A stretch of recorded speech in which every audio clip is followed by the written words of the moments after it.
कि हमसे कहा जाता है कि गुस्ताखे रसूल, हमसे कहा जाता है कि हम रसूल को नहीं मानते। मेरे भाइयों, इस मसले को भी थोड़ा सा समझ लीजिएगा और बहुत गहराई से सुन लीजिएगा। और आज मैं तुमको नई चीज बताता हूं। जो लोग हमें इल्जाम देते हैं कि ये रसूल को नहीं मानते, मैं कहता हूं अल्लाह की कसम वो बिल्कुल सच बोलते हैं। अब आप कहोगे मौलाना अल्लाह की कसम खाकर कह रहे हैं ये बात। जी अच्छा, एक बात बताइए, आप मूसा अलैहिस्सलाम को आप अल्लाह का रसूल मानते हैं कि नहीं मानते? मैंने अपनी आवाज स्लो कर दी है। आपसे अब हम कुछ सवाल करेंगे, आपको जवाब देना पड़ेगा। बताइए, मूसा अलैहिस्सलाम को आप अल्लाह का रसूल मानते हैं कि नहीं मानते हैं? मानते हैं। लेकिन यहूदी तो कहते हैं कि मुसलमान मूसा को नहीं मानते। कहते कि नहीं कहते हैं? वो कहते हैं मूसा को हम ही मानते हैं। यहूदी कहते हैं कि मुसलमान मूसा को नहीं मानते। आपसे हम सवाल कर रहे हैं, आप ईसा अलैहिस्सलाम को मानते हो कि नहीं मानते हो? मानते हैं ना? हम और आप ईमानी पूरा नहीं होगा जब तक कि इनको हम नबी ना माने, रसूल ना माने। ईसा अलैहिस्सलाम को अल्लाह का रसूल मानते हैं कि नहीं मानते हैं? मानते हैं ना? लेकिन ईसाई तो कहते हैं कि मुसलमान ईसा को नहीं मानते। क्या करेंगे आप? ईसाई कहते हैं मुसलमान ईसा को नहीं मानते, यहूदी कहते हैं मुसलमान मूसा को नहीं मानते।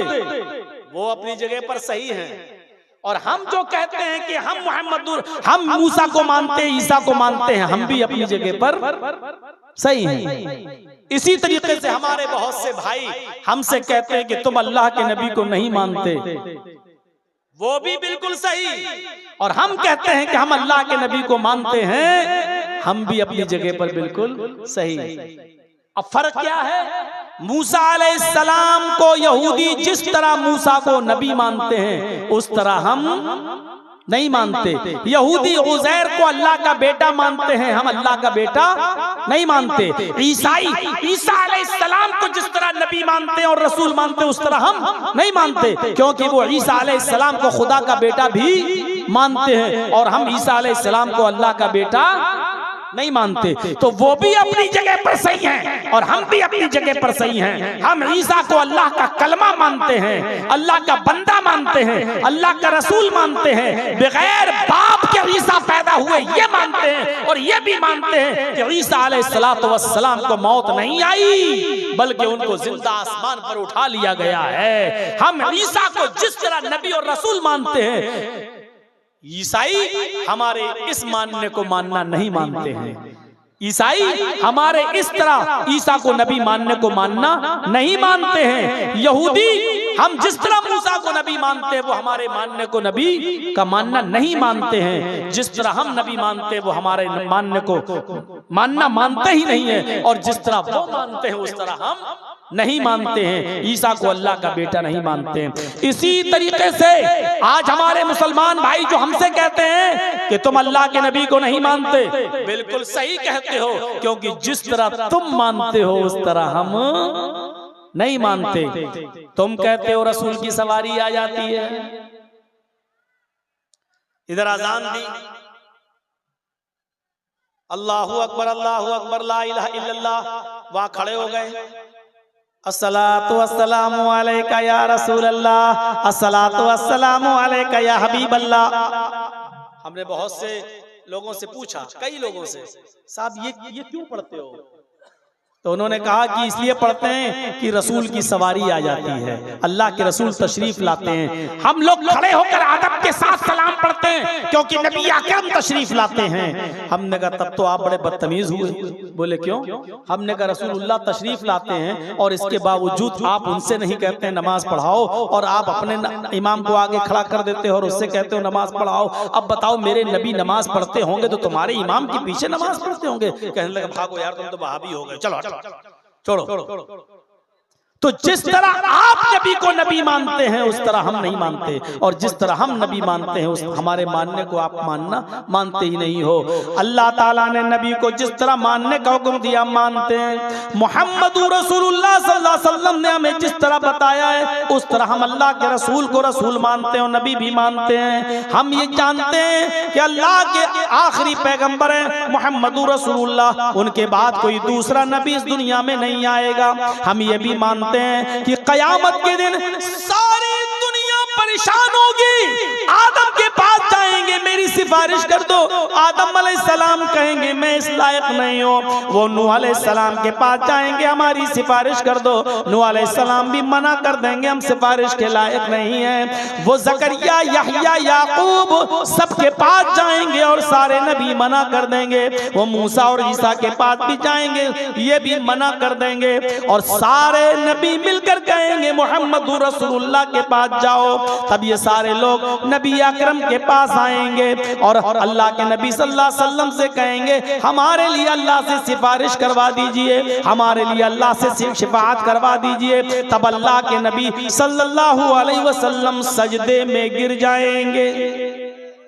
हदीस के अल्फाज सुनिए, अल्लाह के नबी सजदे में गिर जाएंगे, अल्लाह की हम्दो सना बयान करेंगे जितनी अल्लाह चाहेगा, जो अल्लाह उनके मुंह से निकलवाएगा वो निकालेंगे।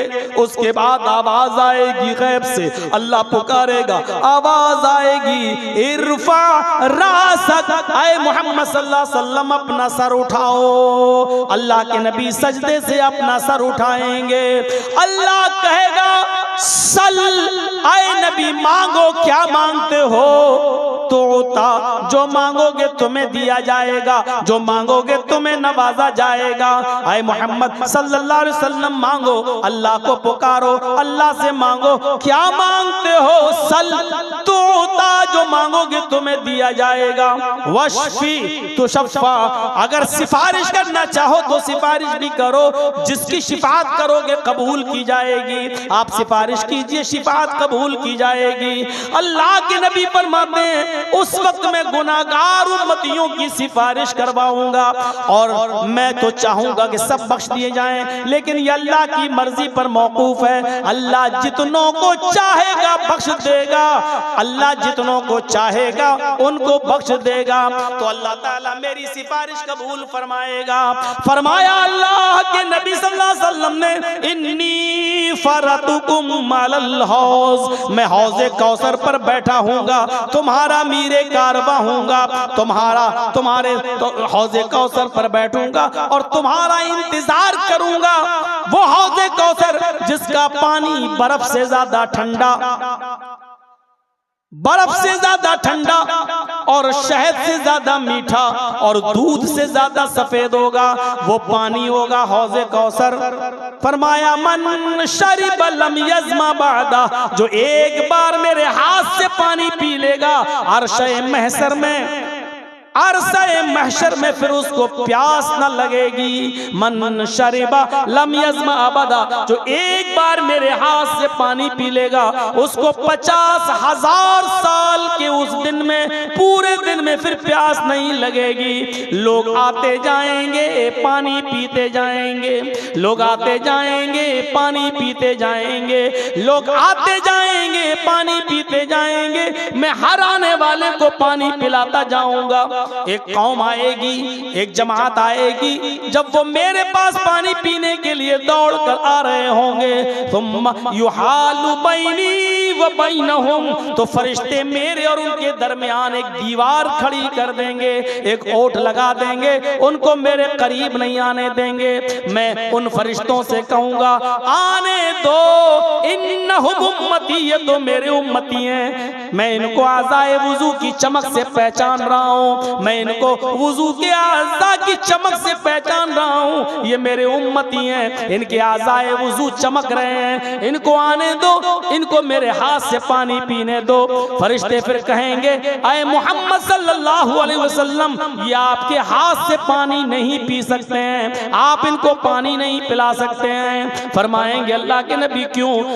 तब फरिश्ता कहेगा इन्नका ला तदरी मा अहदसू बअदक। ऐ अल्लाह के नबी, आपको नहीं मालूम आपके इस दुनिया से रुखसत हो जाने के बाद, आपके इस दुनिया से चले जाने के बाद, अल्लाह को प्यारे हो जाने के बाद इन लोगों ने दीन में नई नई बिदातें ईजाद कर रखी थी। इन लोगों ने दीन में नए नए काम ईजाद कर रखे थे। आपके रुखसत हो जाने के बाद इन्होंने दीन में नई नई खुराफातें ईजाद कर ली थी, नई नई चीजों को दीन समझ के करने लगे थे। तो सुनकर अल्लाह के नबी को गुस्सा आ जाएगा, आपका चेहरा सुर्ख हो जाएगा, आपकी आंखों में खून दौड़ जाएगा। ये लोग मेरे दीन को बदलने वाले हैं, कहा जाएगा। हाँ, तब अल्लाह के नबी फरमाएंगे, सोहकन सोहकन लिमन गय्यर दीनी, दूर कर दो इनको, दूर कर दो इनको मेरी आंखों के सामने से, इसलिए कि इन्होंने मेरे दीन को बदल दिया था, मेरे दीन को इन्होंने चेंज कर दिया था। ये मेरे हाथ से पानी नहीं पिएंगे, इनको दूर कर दो मेरी आंखों के सामने। ये कोई मामूली चीज है? जब चाहो दीन का नाम लेकर कोई काम करने लगो और कह दो कि दीन है। मेरे भाइयों, दीन वही माना जाएगा जो जनाब मोहम्मद रसूलुल्लाह ने दिया है।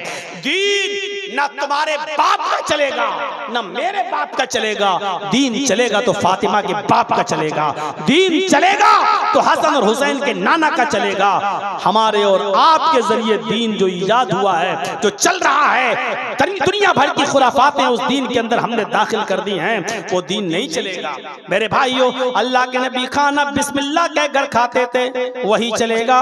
बिस्मिल्लाह व अला बरकतिल्लाह कहकर खाते थे, वही चलेगा। अब पूरा कुरान पढ़ के खाना चाहो तो नहीं खा सकते, ये दीन नहीं है। अब उसको नाम फातिहा दे दो, कुल दे दो, कुछ और दे दो, ये सब तुम्हारी खुराफातें हैं, दीन का इससे कोई ताल्लुक नहीं है। मेरे भाइयों, इन तमाम चीजों को छोड़ देना चाहिए और इन बिदअतों से हमें परहेज करना चाहिए, वरना कयामत के दिन हमें नबी अकरम सल्लल्लाहु अलैहि वसल्लम के हाथों से पानी भी पीने को नहीं मिलेगा। हमारी माँ बहनों को भी चाहिए कि शरीयत पर अमल करें, शरीयत पर अमल करें, मोहम्मद रसूलुल्लाह से मोहब्बत करें। वरना अल्लाह के नबी सल्लल्लाहु अलैहि वसल्लम ने यह भी फरमाया कि जब मुझे मेराज हुई और मुझे जहन्नम दिखाई दी, जब मैंने जहन्नम में देखा तो मुझे जहन्नम में औरतों को सबसे ज्यादा जलते हुए देखा।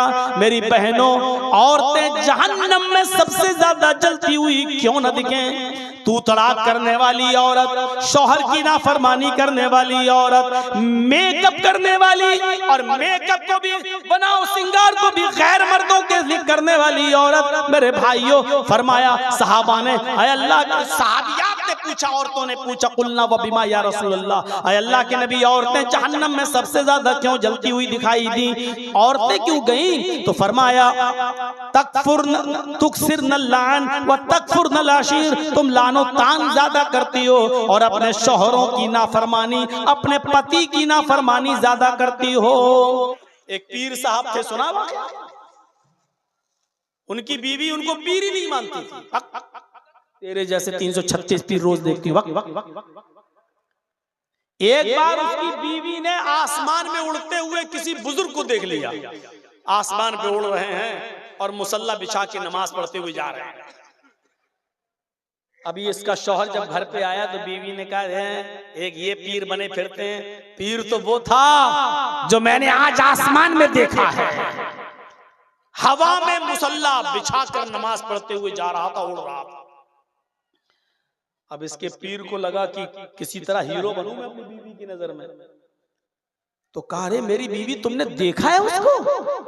कहाँ? हवा में उड़ते हुए देखा है? हाँ देखा है। मुसल्ला बिछाए हुए था, हाँ, उस पर खड़ा भी था हवा में और नमाज पढ़ रहा था। तुमने देखा है? हाँ। अरे वो मैं ही तो था। ये बोला उसका पीर, वो मैं ही तो था। अब बीवी को लगा कमीना ये यही था, तो अब क्या करूं? तो कहने लगे, हाँ मुझे लगा कि तुम ही थे। क्या मतलब? इसीलिए तिरछे तिरछे उड़ रहे थे, टेढ़े टेढ़े उड़ रहे थे, तुमसे तो सीधा उड़ा भी नहीं जा रहा था, हैं? फिर भी कमी निकाल दी। अभी तारीफ कर रही थी, जब सुना ये तो मेरा ही आदमी, तो कहने लगी वो तो टेढ़े टेढ़े उड़ रहे थे, तिरछे तिरछे, किबला इधर था तुम उधर उड़ रहे थे। कमी निकाल दी। उसने कहा ऊँट रे ऊँट, तेरी कौन सी कलसी थी अभी औरत, तेरी कौन सी फितरत, क्या तुझे समझूं और क्या तुझे मानूं। मैं तो सोचा था क्या मेरी ताई, अब मैं हीरो बन जाऊंगा तेरी नजर में, फिर भी तूने कमी निकाल दी, फिर भी तूने कमी निकाल दी। मेरे प्यारे साथियों, गौर करो, हजरत आयशा से सीखना चाहिए हमारी औरतों को, हमारी बहनों को, हमारी माओं को, हमारी कौम की बेटियों को, कि वो किस तरीके से तारीफ कर रही हैं। ली शम्सुन वलिला बाकी शम्सुन शम्सी खैरुम मिन शम्सिस समाई, तुम्हारा सूरज है और एक मेरा सूरज है, मेरा सूरज तुम्हारे सूरज से बेहतर है। इन्न शम्स ततलू बाद फजरिन, तुम्हारा सूरज फजर के बाद निकलता है। शम्सी ततलू बाद इशा, और मेरा सूरज इशा के बाद मेरे बिस्तर पे आता है। ये तारीफ कर रही है हजरत आयशा रज़ी अल्लाह ताला अन्हा। तो अहमद नाम भी आया है, अहमद अहमद पितुष्परी में धामृतस्य जगरब अहम सूर्यवाजनी, अहमद पिता समान है, बाप की तरह है।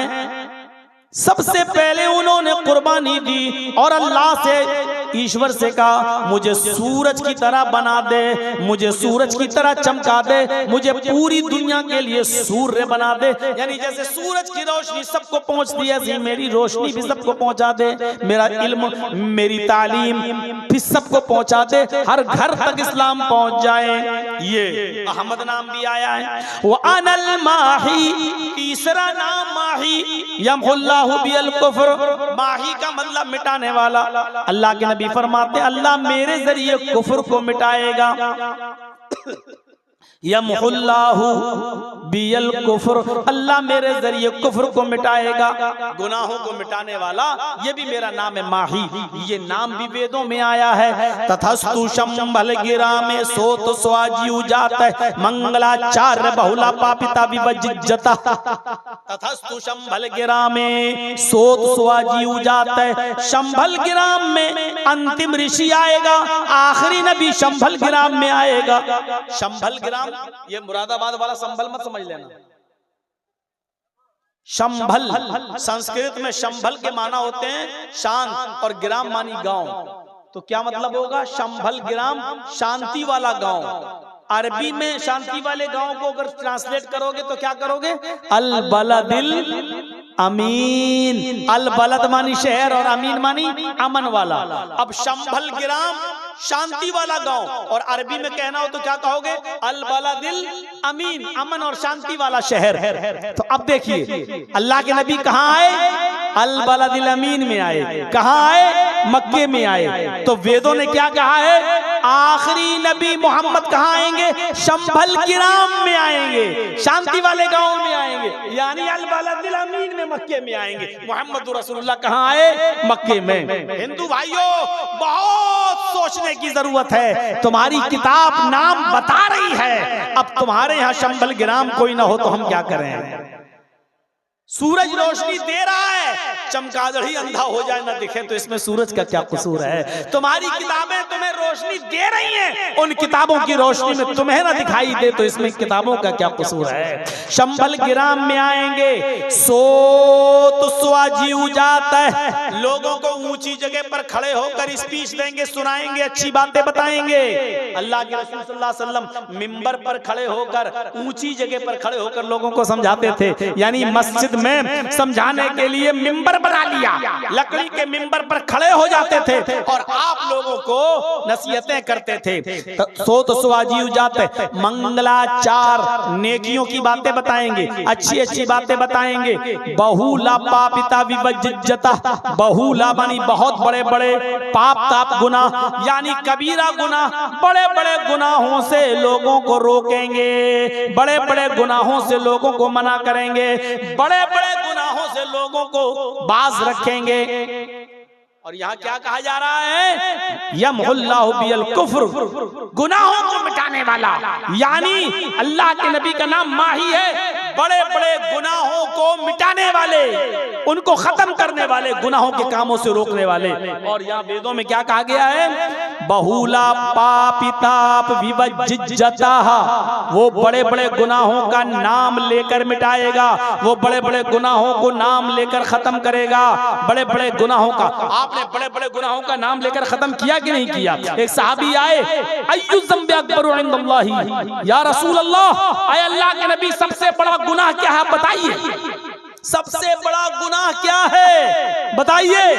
अल्लाह के नबी सल्लल्लाहु अलैहि वसल्लम ने फौरन फरमाया, अंतदउ लिल्लाहि निद्दन व हुवा खलक़क, अल्लाह को छोड़कर किसी और को पुकारना, किसी और से मदद तलब करना, हाजत रवा समझते हुए और मुश्किल कुशा समझते हुए। हमने आपसे पेन मांग लिया, ये शिर्क नहीं है, क्योंकि आपको हमने हाजत रवा नहीं माना है, हमने आपको मुश्किल कुशा नहीं माना है। हमारे सामने ये आपके मौलाना साहब बैठे, मैंने कहा हजरत जरा पेन दे दीजिए, ये शिर्क नहीं है। बहुत से लोग एकदम कह देते हैं अपनी बीवी से खाना मांग लेते हैं, ये शिर्क नहीं है। अगर हमने बेटा बेटी कहीं से मांग लिया तो शिर्क हो गया है।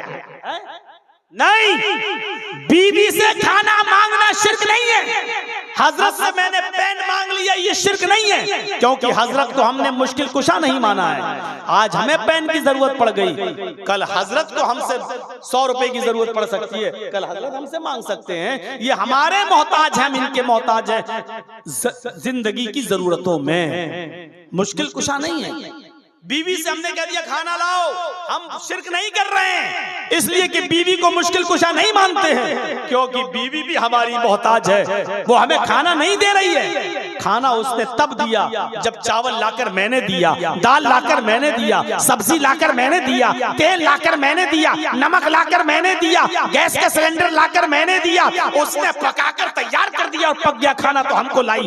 हम उसके मोहताज है, वो हमारी मोहताज है, इसलिए ये शिर्क नहीं है। लेकिन जब हम किसी से बेटा बेटी मांगते हैं, किसी के दर पे जाते हैं, तो हम उसको अपना मोहताज नहीं मानते हैं, बल्कि उसको हम मुश्किल कुशा मानते हैं, उसको हम हाजत रवा मानते हैं, और उसको हम औलाद देने वाला मानते हैं। और ये कहते हैं, ये नहीं मानते कि ये भी मेरा मोहताज है, ये भी मेरा मोहताज है, जबकि हकीकत में वही हमारा मोहताज है, हम उसके मोहताज नहीं हैं, क्योंकि अब वो कब्र में दफन है। हम उसके लिए दुआ करेंगे कि अल्लाह इस मरने वाले की बख्श दे, अल्लाह इसकी मग़फ़िरत फरमा, अल्लाह इस पर अपना रहम फरमा। इसलिए दुनिया में जितने भी बड़े बड़े बुजुर्गों के नाम हैं, लाइए कोई एक नाम, उनके नाम के आगे अगर आप रहमतुल्लाह अलैह न लेते हो तो बताइए, आप कोई एक नाम ले लीजिए। बड़े से बड़े पीर का नाम क्या है? अब्दुल कादिर जिलानी। क्या कहते हो आगे? रहमतुल्लाह अलैह। अरे आप तो खुद उनके लिए दुआ कर रहे हो यार। रहमतुल्लाह अलैह का मतलब क्या? अल्लाह की रहमत हो उन पर, अय अल्लाह तेरी रहमत हो उन पर। इसका मतलब यह है कि वो तुम्हारी दुआओं के मोहताज हैं, तो जो हमारी दुआओं का मोहताज हो वो हमें क्या देगा? समझ गए ना? इतनी मोटी सी बात समझ में नहीं आती है। ख्वाजा मोइनुद्दीन चिश्ती अजमेरी रहमतुल्लाह अलैह बहुत बड़े बुजुर्ग हैं, बुजुर्गी के हम इनकार नहीं कर रहे हैं, लेकिन उसके नाम के आगे क्या है? रहमतुल्लाह अलैह। अल्लाह की रहमत हो इनके ऊपर। मेरे भाइयों, अल्लाह के नबी बड़े बड़े गुनाहों का नाम ले लेकर मिटा रहे हैं। अंतदुआ लिल्लाहि निद्दन व हुवा खलक़क। फिर कुरान पढ़िए, फिर कुरान पढ़िए मेरे भाइयों। इस तरीके से अल्लाह रब्बुल आलमीन ने उन झूठे माबूदाने बातिला को रगड़ा है कि आप दंग रह जाएंगे।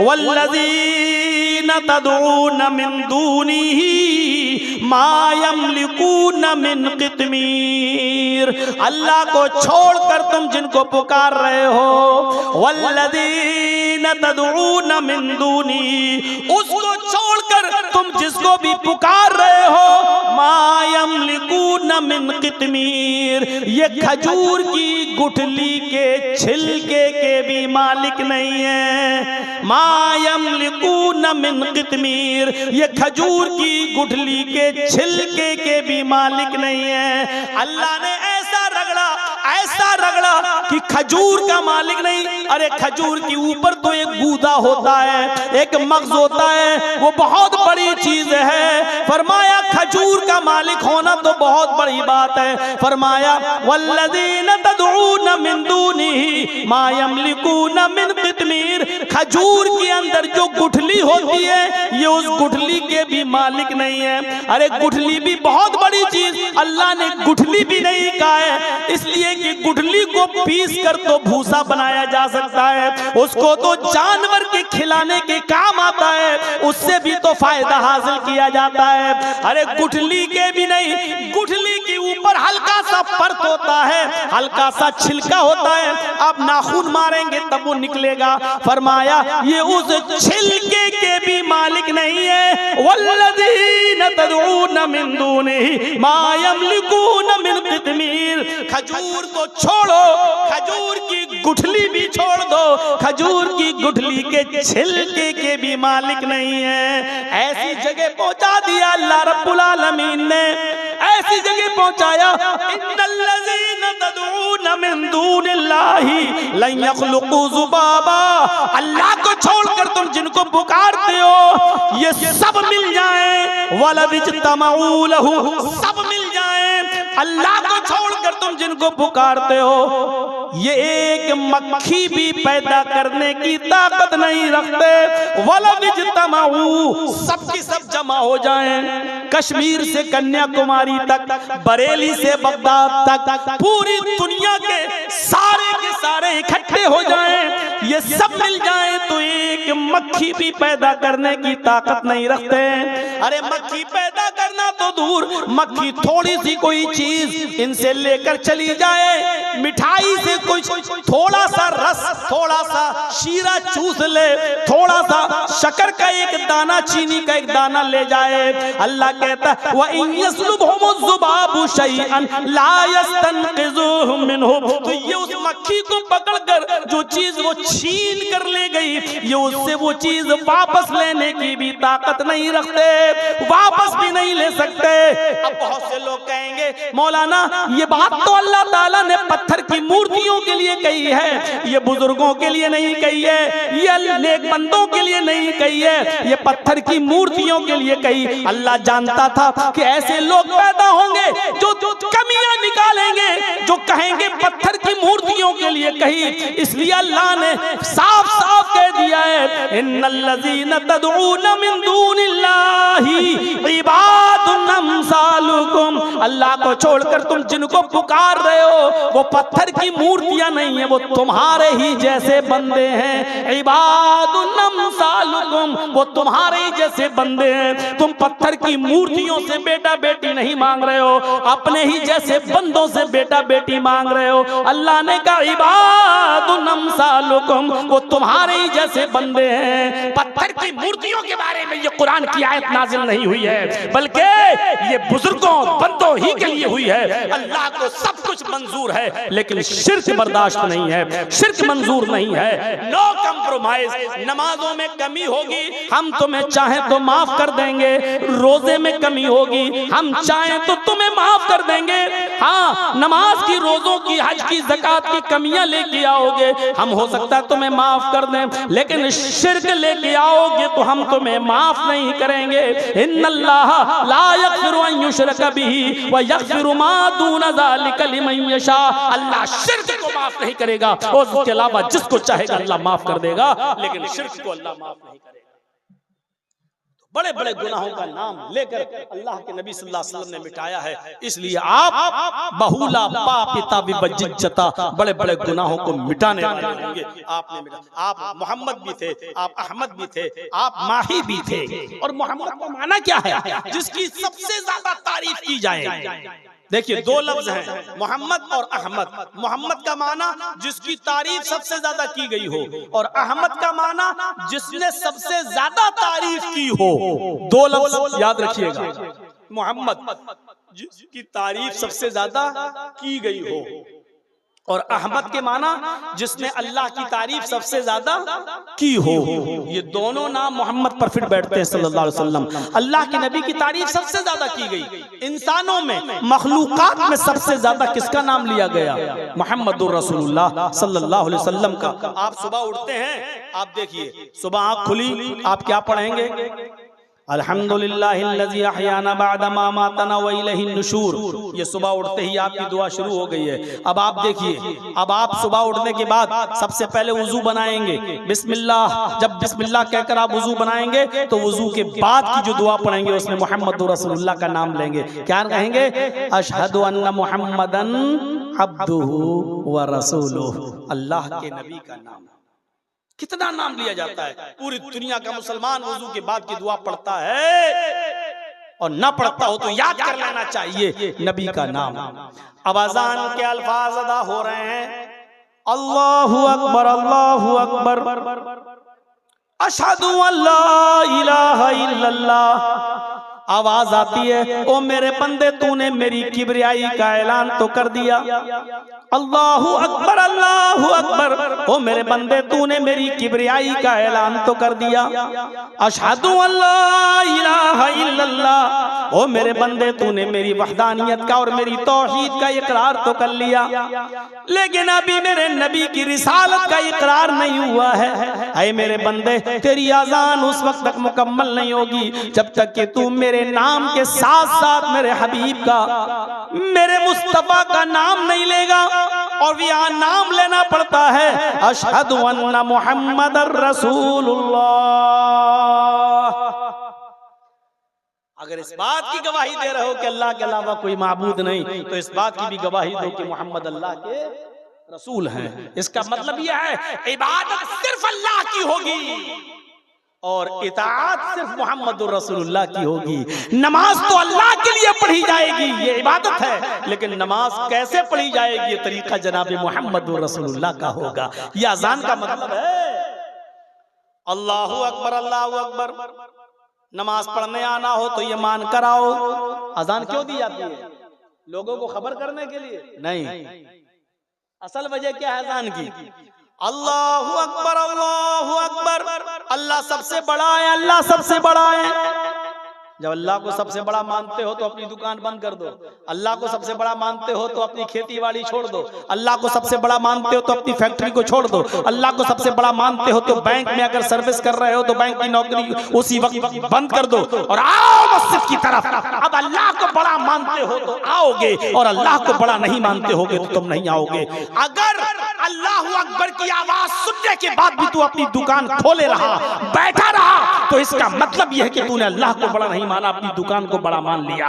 अगर अज़ान सुनने के बाद तू अपनी फैक्ट्री में काम करता रहा तो इसका मतलब यह हुआ कि तूने अल्लाह को बड़ा नहीं माना, अपनी फैक्ट्री को बड़ा माना है।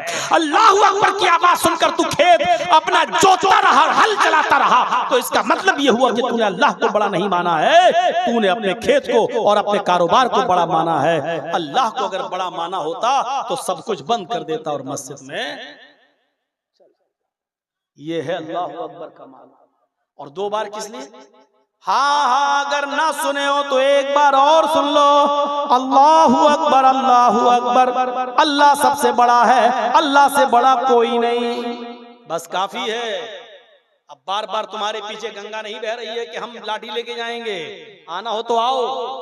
अब दुकान बंद कर दी, ठीक, फैक्ट्री बंद कर दी, ऑफिस छोड़ दिया, मस्जिद में आ गए।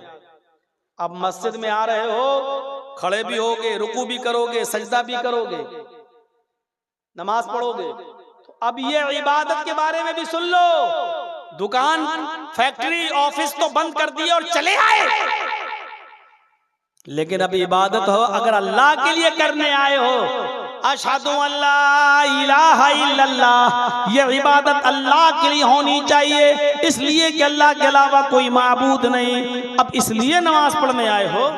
यार हाजी हूँ, हज करके आया हूँ, नमाज नहीं पढ़ूंगा तो लोग कहेंगे देखो हाजी हो के नमाज नहीं पढ़ता है। अब मस्जिद में आए, तेरी नमाज बेकार। मौलाना हूँ, नमाज नहीं पढ़ूंगा तो लोग कहेंगे देखो इतना बड़ा मौलवी हो के नमाज नहीं पढ़ रहा है। अब आए तो हो मस्जिद में, लेकिन ये सोच के आए हो नमाज बेकार। अब यही नमाज शिर्क हो गई। लो मौलाना कितनी चीजें शिर्क हैं। हाँ, क्योंकि अब आप गांव वालों के लिए नमाज पढ़ रहे हो, मोहल्ले वालों के डर से नमाज पढ़ रहे हो। और अल्लाह के रसूल ने फरमाया मन सल्ला युराई फक़द अशरक, जिसने दूसरों को दिखाने के लिए इबादत की, दूसरों को दिखाने के लिए नमाज पढ़ी, उसने शिर्क। अब यही नमाज शिर्क हो गई, क्योंकि अब अल्लाह के लिए रुकू नहीं हो रहा है, अल्लाह के लिए सजदा नहीं हो रहा है, अल्लाह के लिए कयाम नहीं हो रहा है। अब तो इस डर से आए हो कि लोग क्या कहेंगे। एक टाइम की नमाज भी पढ़ी तो अब लोगों के लिए नहीं, अशहदु अल्ला इलाहा इल्लल्लाह। अगर अल्लाह को माबूद मानते हो तो इबादत अल्लाह के लिए करने आओ, ठीक है। अब मस्जिद में आ गए, इबादत अल्लाह के लिए करने आए जी, तो अब इबादत कैसे की जाएगी? एक रकात में कितने रुकू किए जाएंगे, कितने सजदे किए जाएंगे? ज़ुहर में कितनी रकात पढ़ी जाएगी? कितनी बार सुभान रब्बियल अज़ीम सुभान रब्बियल आला पढ़ा जाएगा? अब तुम आ तो गए हो मस्जिद के अंदर नमाज पढ़ने के लिए, आ तो रहे हो, तो याद रखना यहाँ तुम्हारा तरीका नहीं चलेगा, मौलवी जर्जीस का नहीं चलेगा, फला का नहीं चलेगा, फला का नहीं चलेगा।